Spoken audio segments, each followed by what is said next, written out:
ঠাকুর মশাই কাছে সতী কন্যার খোঁজে ওই এখনো পর্যন্ত আসছে না।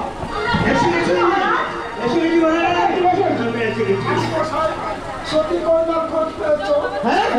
অবশ্যই অবশ্যই পেয়েছি।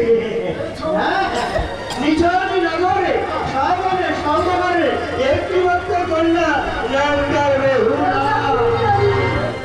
নাম বেহুলা? বেহুলা। তাহলে সতী কন্যা তো? হ্যাঁ, সতী কন্যা করতে পরখ করে দেখে নেবেন, পরখ করে দেখে নেবেন। সদাগর মশাই বলেছেন 1 সপ্তাহের ভেতরে আপনাকে সেখানে নিয়ে যেতে।